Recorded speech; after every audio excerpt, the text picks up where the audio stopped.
And what about the future? What seemingly impossible dreams do designers and engineers share for the decades ahead?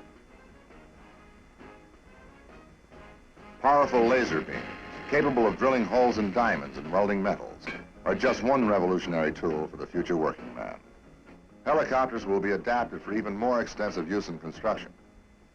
Nuclear excavation of mountains and oceans will create everything from new canals linking the Atlantic and the Pacific to harbors in Alaska, to new roads and rail passages through mountain ranges, to new methods of recovery of natural resources. Many designers are testing the feasibility of living in caves with all the modern conveniences, while others are creating homes of new plastics which can float on water. The city of Baltimore is testing the feasibility of floating an entire community of 5,000. In the same way that the Astrodome covers the Houston Stadium, designers are now planning to put entire cities under glass with perfect environmental control year-round. Prefabricated housing on a massive scale is being tested for possible elimination of slums, and methods of pollution abatement through engineering are being designed by dreamers of the future. They told the Wright brothers that a heavier-than-air machine couldn't be built. They told Ford that the mass-produced automobile would never work. And they told Professor Robert Goddard in the 1920s that he'd never see rockets get off the ground.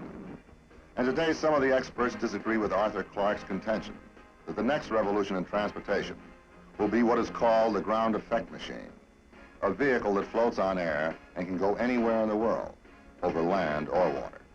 And Buckminster Fuller predicts that we'll all put jet wings on our backs and fly out the window on frequency beams.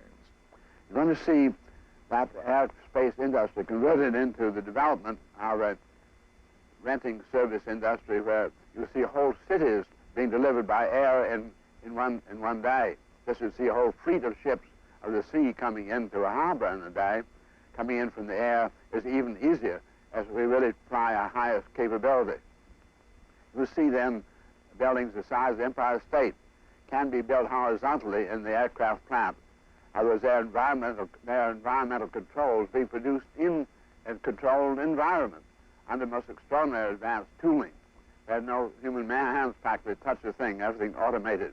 You see this very rapid assemblies of these environment controls, and then they will be virtual lifted. They come out of their hangar factory, and then when they get to the site, they will be turned from the horizontal, which is the easy way to move through the air, into the vertical.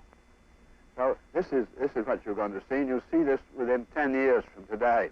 And as the Clarks and the Fullers and other world planners and designers contemplate the year 2000, when 100 million more Americans will join the present 210 million population, their dreams turn to the great oceans, where 7/10 of the world exists. Some designers have speculated that we will have floating cities of 50,000 people or more by the 21st century, after we have learned in the next few decades how to divert hurricanes and typhoons. And these floating cities will be able to move about and take advantage of the best climates available around the world.